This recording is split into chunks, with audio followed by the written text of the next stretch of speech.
Alhamdulillah wassalatu wassalamu ala rasulillahi wa ba'du.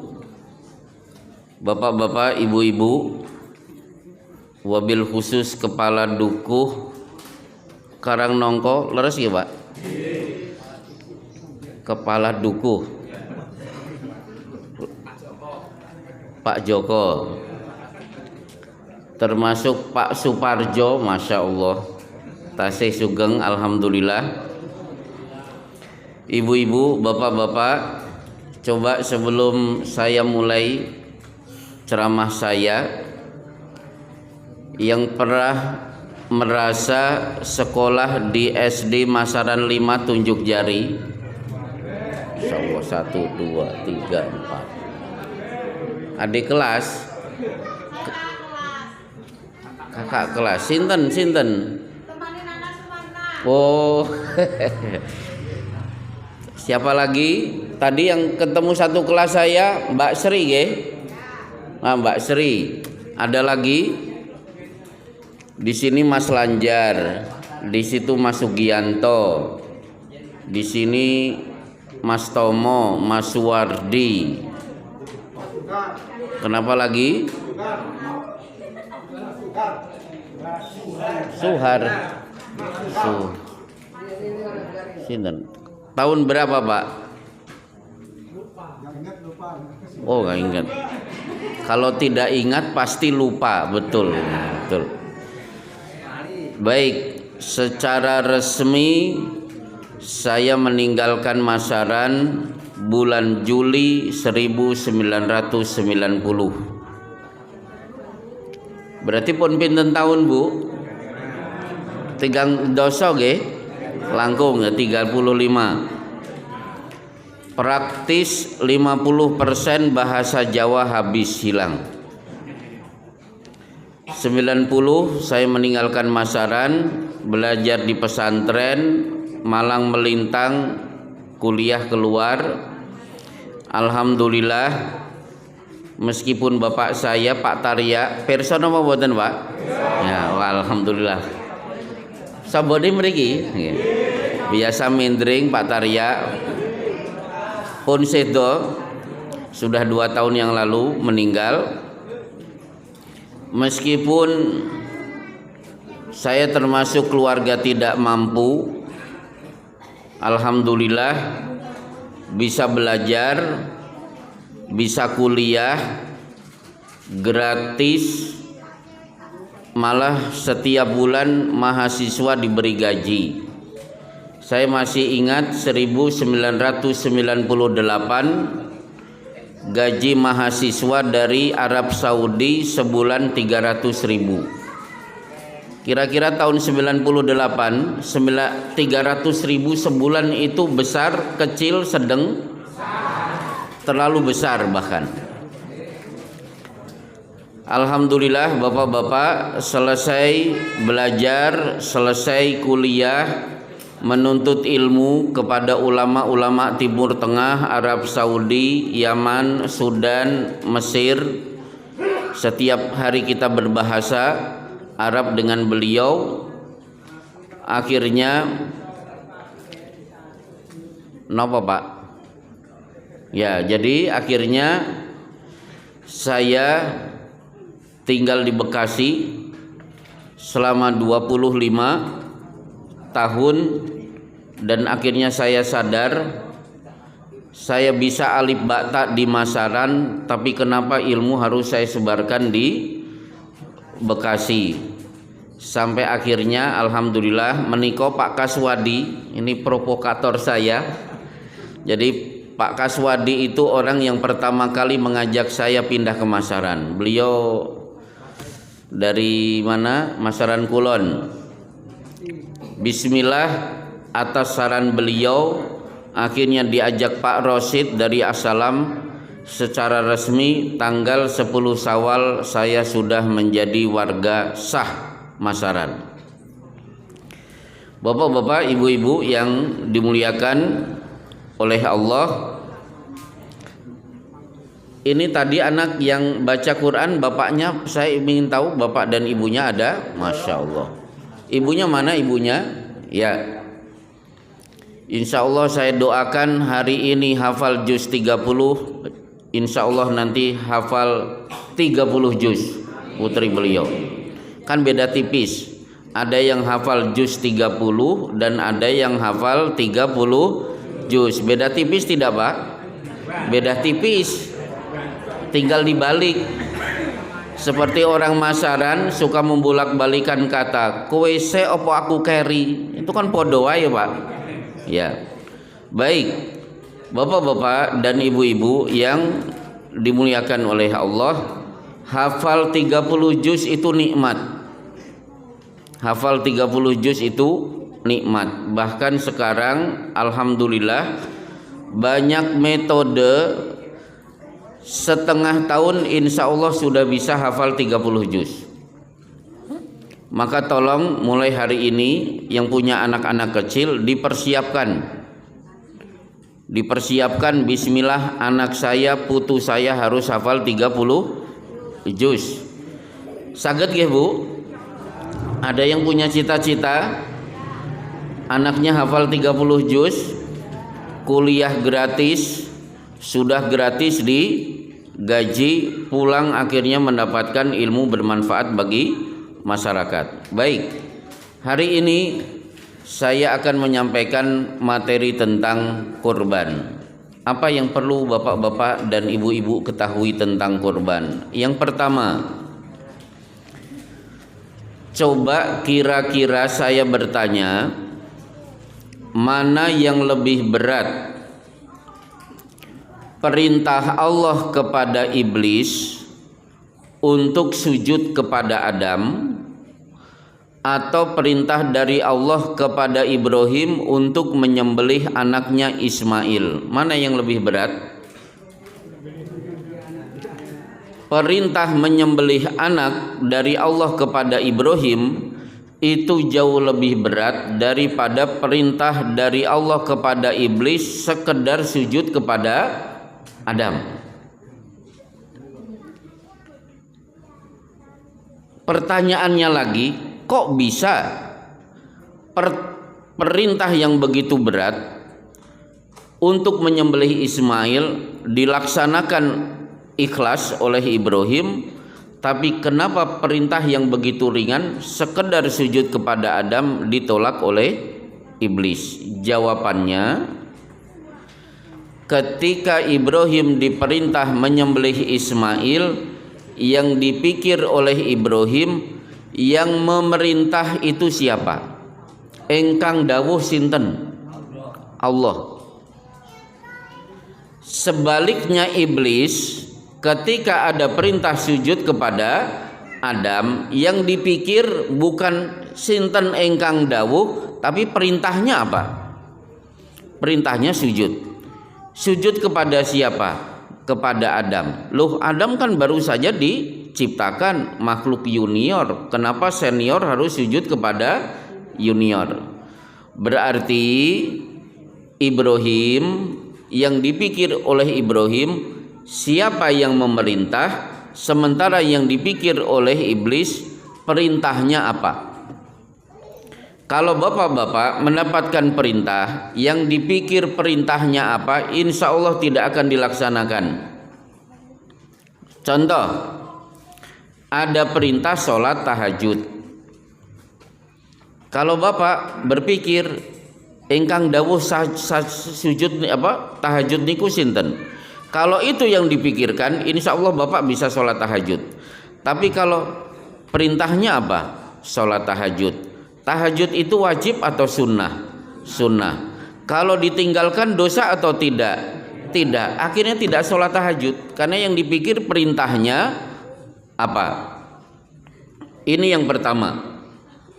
Yang kedua, berkurban bagian dari syar'un man qablana.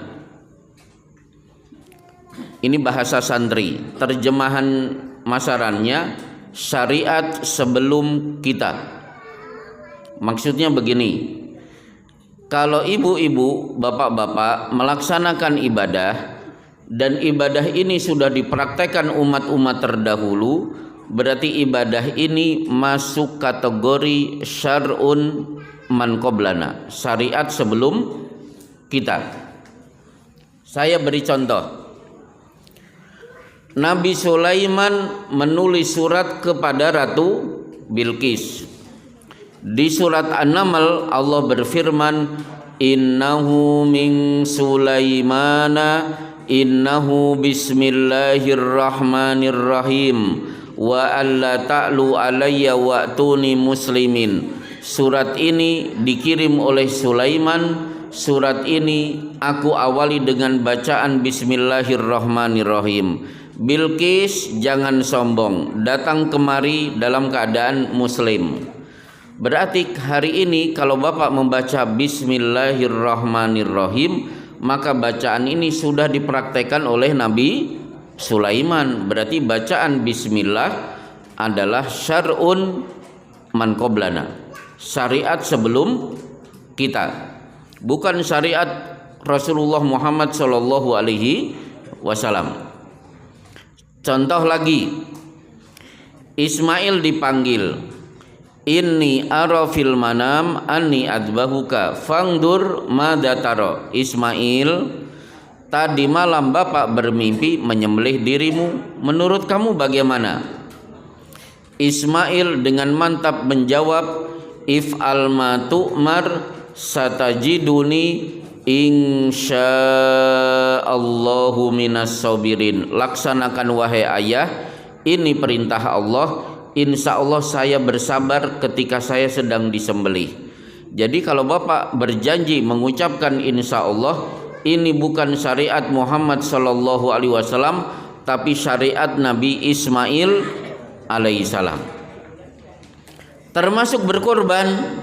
Berkorban bukan syariat Nabi Muhammad, tapi syariat dipraktekkan oleh Ibrahim, Ismail yang siap untuk disembelih sampai akhirnya diganti dengan kambing. 2 selesai. Masalah ketiga, ketika bapak-bapak berkorban, maka pasti bapak-bapak hafal surat yang tiap hari bapak-bapak baca. Ibu-ibu, selain surat Al-Fatihah yang ibu-ibu baca setiap hari apa, Bu? Al-Ikhlas. Ada lagi yang lebih pendek? Anas. Ada lagi yang pendek lagi? Tabat yada.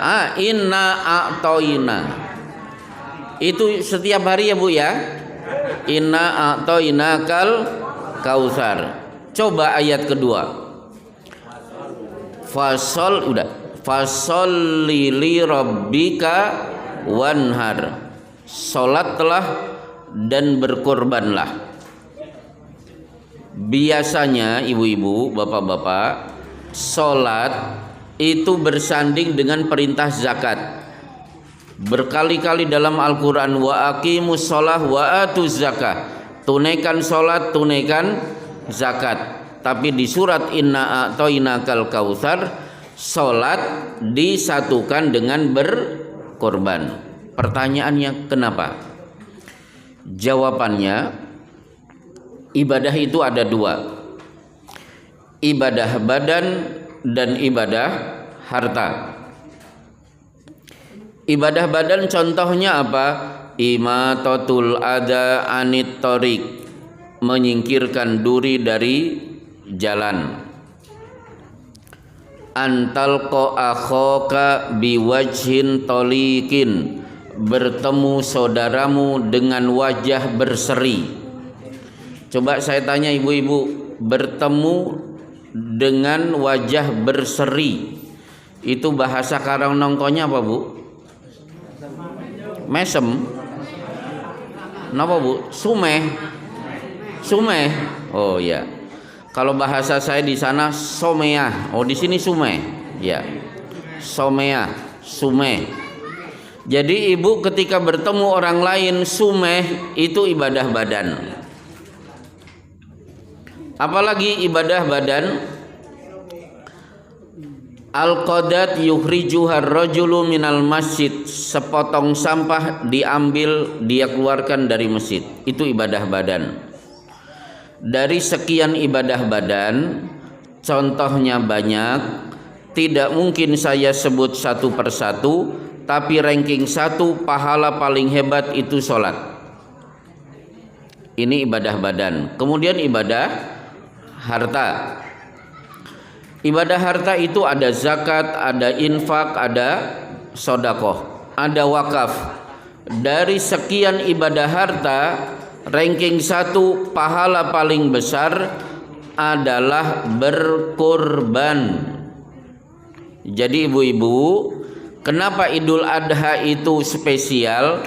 Karena tanggal 10 Dzulhijjah umat Islam sedang melaksanakan ibadah badan terbaik, yaitu sholat, dan melaksanakan ibadah harta terbaik, yaitu berkorban. Berarti berkorban pahalanya mengalahkan zakat, infak, sodakoh, bahkan wakaf.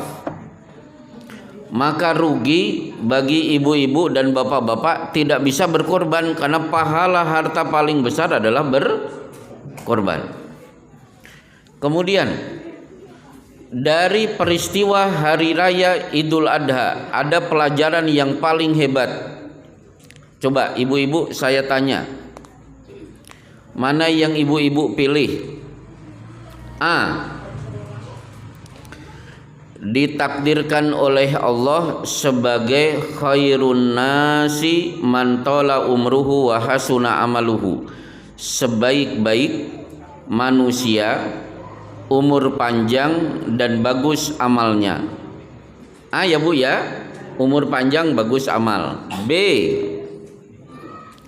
man ahabba liqa Allah ahabballahu liqa'ahu, siapa yang kangen, rindu, ingin cepat bertemu dengan Allah, Allah pun rindu, kangen, ingin cepat bertemu dengan hambanya. A atau B Bu? A apa B? Yang menjawab A jujur, pengennya umur panjang dan bagus amal. Meskipun itu cita ibu-ibu, tapi Rasulullah bersabda, a'maru ummati ma baina sittin wa sab'in, usia ideal umatku antara 60 sampai 70. Pak Suparjo Yuspono pun pinten? Oh, udah kelebihan. Usia ideal itu antara 60 sampai 70. Nah, sekarang sebenarnya panjang dan pendek umur itu tidak penting. Yang penting adalah amal ibu-ibu dan bapak-bapak lebih panjang daripada umur.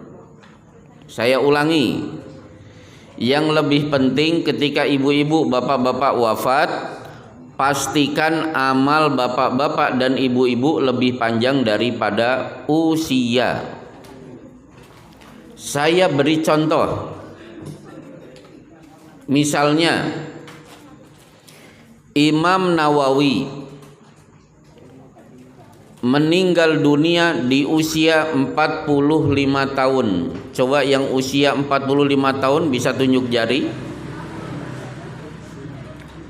Umurnya berapa Mas? 45, pas itu. Imam Nawawi wafat usia 45 tahun. Belum sempat menikah. Tapi para ulama sepakat kitab Riyadhus Shalihin, kitab yang paling banyak dibaca umat Islam, ranking kedua di bawah Quran. Di pesantren manapun Riyadhus Shalihin pasti dibahas. Saya di Bekasi punya 5 tempat kajian Riyadhus Shalihin. Berarti Imam Nawawi sudah wafat, tapi kitabnya masih dibaca oleh kaum muslimin. Maka beliau mendapatkan pahala setiap Riyadhus Shalihin dibaca dan dipelajari di majelis-majelis taklim. Usia boleh 45 tahun, tapi kitabnya sudah ratusan tahun dibaca kaum muslimin. Berarti Imam Nawawi memiliki amal lebih panjang daripada usia. Sahal dan Suhel, anak kecil, ditanya oleh Rasulullah, "Saminuni bihaitikum." Ini tanah kalian berdua harganya berapa? Dengan mantap Sahal dan Suhel menjawab, "La nuridu samanaha illa illallah." Kami tidak butuh duit, kami butuh Allah. Saya wakafkan ya Rasulullah. Begitu diserahkan kepada Rasulullah, disitulah didirikan Masjid Nabawi. Si Sahal dan Suhel hari ini sudah meninggal dunia. Sudah lebih dari 1400 tahun Masjid Nabawi tetap berdiri dan dihadiri kaum muslimin tidak pernah berhenti. Maka Sahal dan Suhel memiliki amal lebih panjang daripada usia. Termasuk peristiwa Idul Adha menunjukkan Ismail yang siap untuk disembelih, padahal Nabi Ismail meninggal dunia di usia 135 tahun. Tapi sampai hari ini kurban tetap dilaksanakan oleh kaum muslimin. Maka setiap hewan disembelih tanggal 10 Dzulhijjah, Ismail otomatis dapat pahala. Berarti Ismail memiliki amal lebih panjang daripada usia.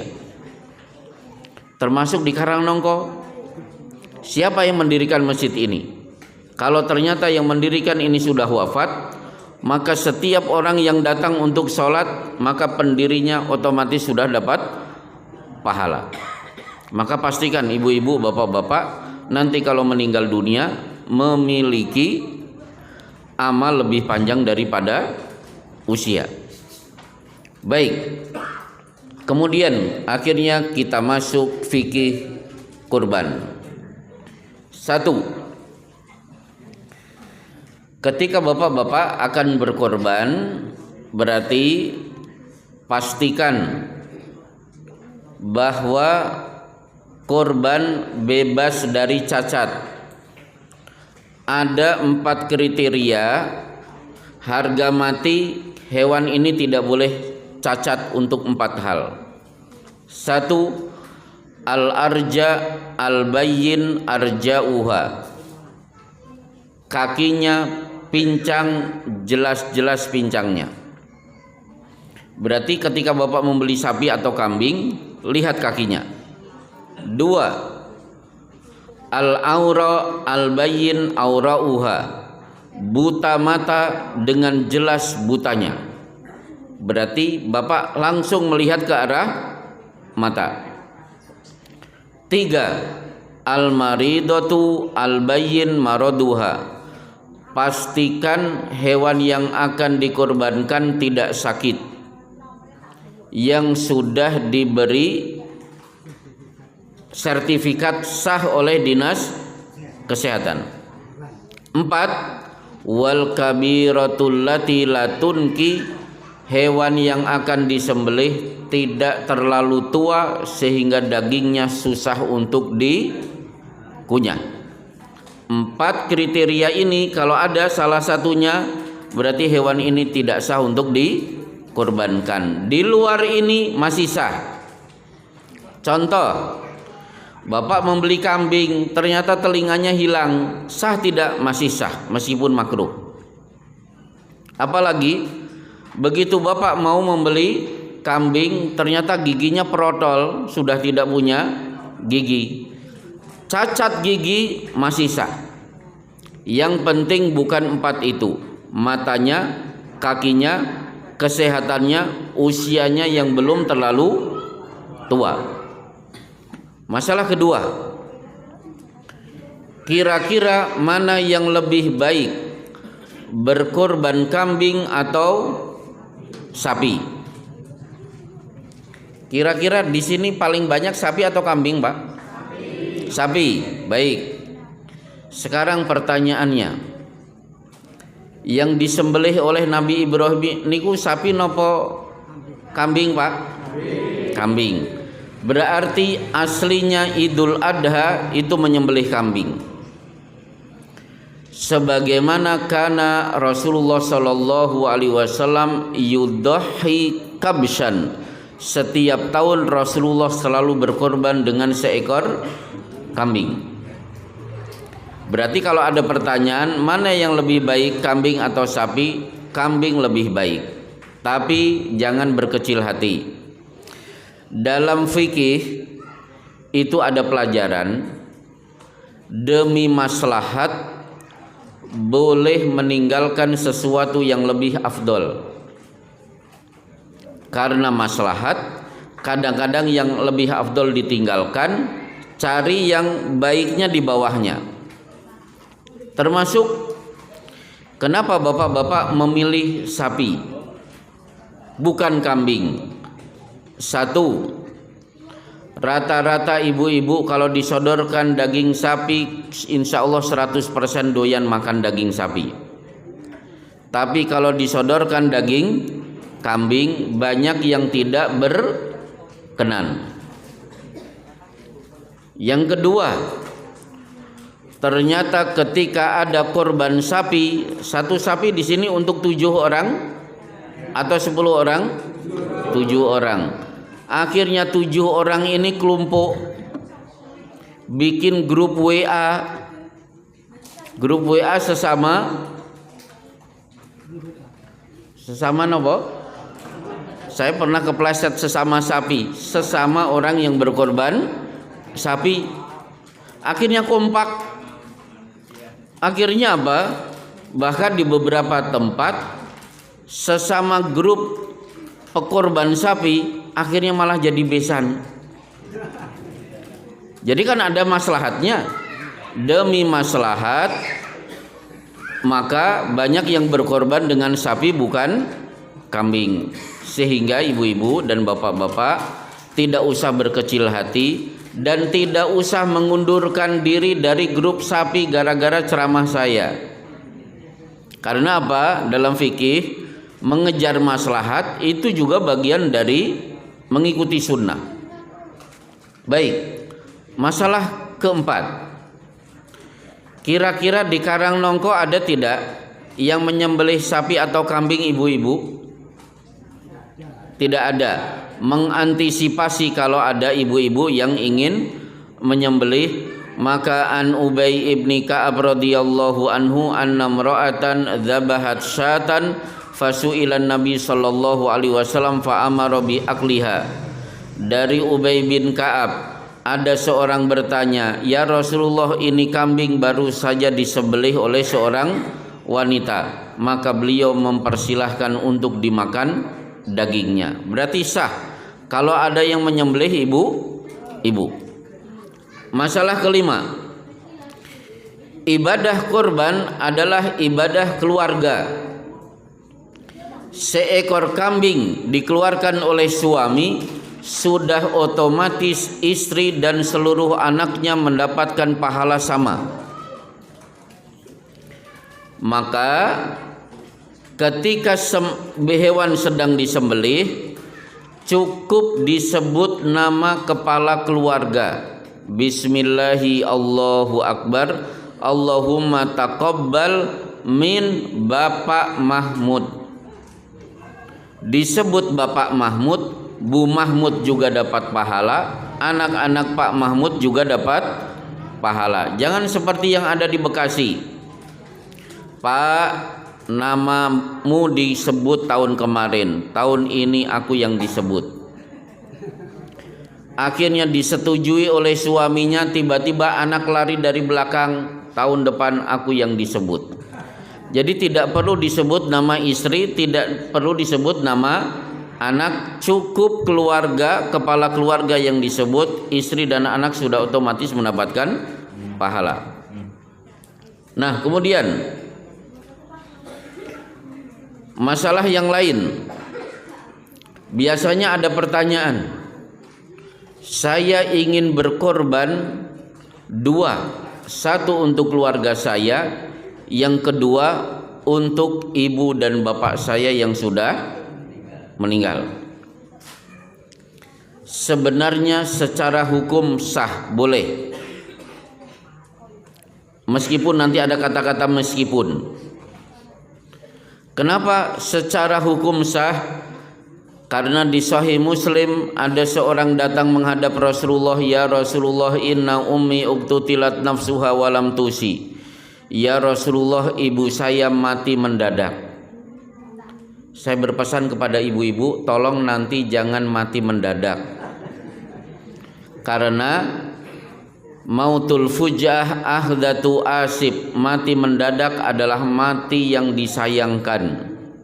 Belum sempat berwasiat, belum sempat minta maaf kepada tonggo teparo. Kalau bisa ibu-ibu nanti greges-greges dulu, panas dingin dulu, kepala cokot-cokot dulu, nah baru wasiat minta pangapura kepada tonggo teparo, sudah mapan baca la ilallah meninggal dunia. Jadi jangan mati mendadak ya Bu ya.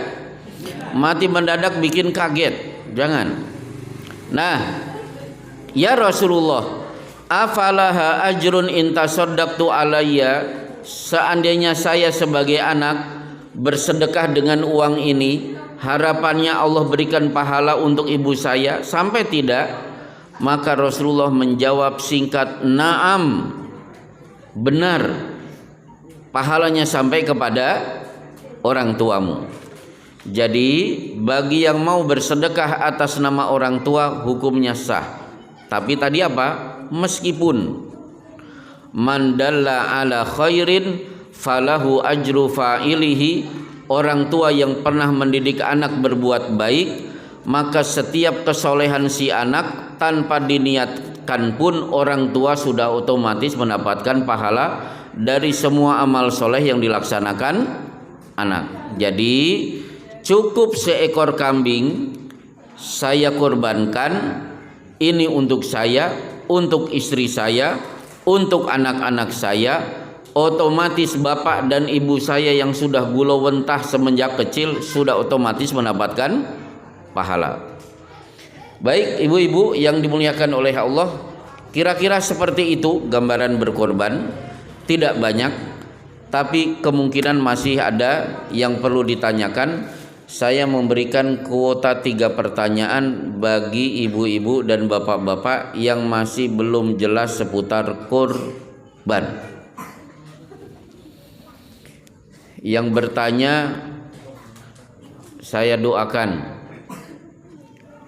segera.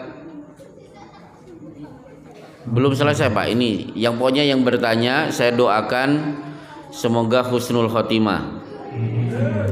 Silahkan, cukup 3 penanya karena nanti ada pembagian door prize. Ini kado-kado ini untuk hadiah Pak. Oh berarti masih ada acara door prize, berarti jangan sampai terlalu larut malam. Cukup 3 pertanyaan, silahkan. Waalaikumsalam warahmatullahi wabarakatuh. Saya mau bertanya antara dua hal, yaitu tentang kurban dan akikah. Itu lebih penting mana? Antara kurban dan akikah. Karena dulu di kampung saya itu ada juga orang yang berakikah tapi dibandingkan dengan kurban. Baik. Itu aja. Selesai.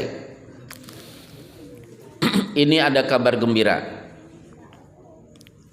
Kitab ini baru saja saya baca 2 bulan yang lalu. Kitab ini tesis doktor. Jadi begini, dalam kaidah fikih ada kaidah berbunyi, idza jatama ibadatani min sinfin wahidin dakhalat ihdahuma alal ukhra. Bila ada 2 ibadah bertemu, kedudukannya sama, pelaksanaannya sama, sifatnya sama, maka dengan sekali melakukan ibadah Anda sudah mendapatkan 2 ibadah. Contoh, Bapak masuk masjid At-Taqwa, otomatis masuk masjid ada PR sholat tahiyatul masjid. 2, karena ini selesai adzan duhur berarti qobliyah duhur. 3, karena tadi Bapak berwudu berarti ada sholat 2 rakaat sesudah wudu. Pelaksanaannya sama-sama 2 rakaat. Bapak masuk cukup melaksanakan 2 rakaat, sudah mendapatkan sholat ba'da wudu, sudah mendapatkan pahala sholat tahiyatul masjid dan sholat qobliyah zuhur. Berarti dalam Islam ada ibadah 2 in 1 atau 3 in 1. Contoh kedua, kapan hari Jumat libur? Kelihatannya pekan kemarin. Kan ada hari Jumat tanggal merah. Berarti bapak-bapak kan tidak ngantor. Sekolah-sekolah pada libur. Tiba-tiba jam 10 pagi campur suami istri. Begitu selesai, si bapak-bapak ini kan ada PR. Mandi untuk sholat Jumat dan mandi untuk janabat karena tadi hubungan badan suami istri. Kira-kira keramasnya sekali atau 2 kali? Cukup sekali, gak usah keramas. Handukan keluar, masuk lagi, keramas lagi, tidak perlu. Sekali keramas untuk yang tadi dan untuk yang akan datang karena akan sholat Jumat. Ternyata di kitab yang baru saja saya baca 2 bulan yang lalu, siapa yang belum pernah menunaikan akikoh, maka kalau dia diniatkan untuk akikoh dan berkorban tanggal 10 Dzulhijjah sudah cukup. Selesai. Insya Allah nanti kitabnya akan saya bongkar karena kitabnya masih ada di kerdus. Saya kan baru pindahan, belum saya buka. Baik, pertanyaan kedua. Ini ketua takmir baru, Mas Jumadi. Silahkan. Bismillahirrahmanirrahim. Saya mau bertanya mengenai pemilihan hewan kurban antara jantan dan perempuan bagaimana? Oh, ada hewan perempuan, betina. Itu apakah ada pelarangan untuk memilih hewan betina? Jika tidak ada pemilihan antara yang jantan dan betina itu, apakah ada keutamaan masing-masing? Baik. Syariat tidak pernah memberikan kriteria harus jantan atau betina. Yang ada dalam hadis, kambing favorit Rasulullah Shallallahu Alaihi Wasallam adalah, dalam satu hadis disebutkan, yanduru fi sawadin wa yabruku fi sawadin wa yata'u fi sawadin. Hewan korban favorit Rasulullah bulunya putih, hitam di mata, hitam di perut, dan hitam di kaki.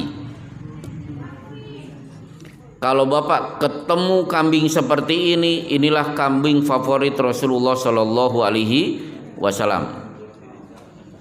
Berarti hadis ini tidak pernah membahas jantan atau betina.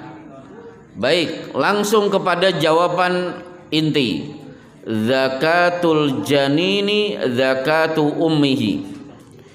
Kalau hewan korban disembelih, begitu perutnya dibedah, kok ada anaknya, maka status penyembelihan ibunya sudah otomatis mewakili penyembelihan untuk anaknya. Hadis ini menunjukkan dalil bolehnya berkorban dengan kambing betina. Selesai.